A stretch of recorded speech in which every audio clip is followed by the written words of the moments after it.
I'm here in San Francisco at the Apple Worldwide Developers Conference, where Steve Jobs has just given his keynote.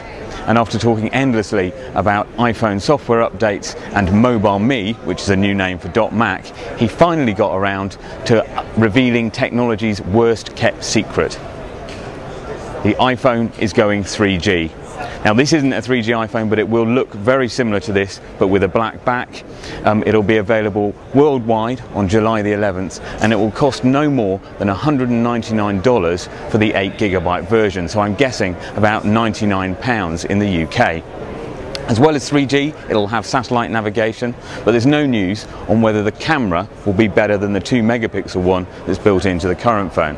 So I'm going to go backstage, get hands-on with the new iPhone, and let you know what it's like. Well, I'm glad to say I managed to get backstage and become one of the first journalists in the world to get hands-on with the 3G iPhone. Sadly, they wouldn't let me take my video camera back there, and I couldn't take any pictures, but I can tell you that the 3G iPhone looks very much like the old iPhone, which I have here. Now, those of you who are familiar with stuff will know I'm a massive fan of the iPhone, so rather than just list everything I think that's great about it, I thought it would be better for this video if I concentrate on the criticisms of the original iPhone and looked at how the 3G iPhone addressed them. First up is browsing speed. Now, the original iPhone uses Edge, and frankly, it's slow. But the new 3G iPhone uses HSDPA, and the browsing speeds are not quite Wi-Fi, but not far behind it. Apple claims that it's faster even than the Nokia N95. The second criticism of the iPhone is its size, and here the 3G iPhone doesn't really address the problem. It's almost exactly the same size as this original. It's very slightly wider. It's more tapered at the edges, so it does feel a bit thinner, and of course it has a plastic black or white back rather than this metal. The third problem with this original iPhone is its camera. It's 2 megapixels, it's not autofocus, and frankly it's not that good. Now, unfortunately the 3G iPhone has exactly the same camera. I'm told the software is slightly better, so the image quality is slightly better, but there's still no autofocus, there's still only 2 megapixels, and there's no camera on the front for video calling.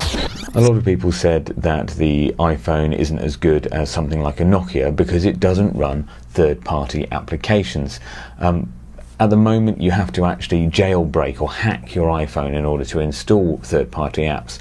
But all that's going to change on July the 11th when the 3G iPhone is unveiled, because it will come with its own app store that will allow you to download games and all sorts of software direct to the phone over 3G networks or over Wi-Fi. Some of that software will cost you, but it does look very, very good. I got to play with Super Monkey Ball, which uses the accelerometer to guide your little monkey around the mazes. I also played with a very cool racing game called Chrome Mag Rally, which you use your iPhone as a steering wheel. Clearly the developers are embracing the iPhone. I think there's going to be some fantastic stuff out there. Next up is push email. Now, email on the iPhone at the moment is okay, but it's not anything compared to BlackBerry. But all that's going to change because Apple has built in support for Microsoft Exchange Server, so that will push any corporate email to you, and also redeveloped its .Mac, rebranded it as Mobile Me, and basically set it up so you can push email, calendar, address books, entries direct to your iPhone. Now, a lot of people like Google Maps on the iPhone. It's a great bit of software, and it's probably the best implementation of Google Maps, but it has to rely on cellular signals to tell you exactly where you are, which isn't particularly great at locating you exactly.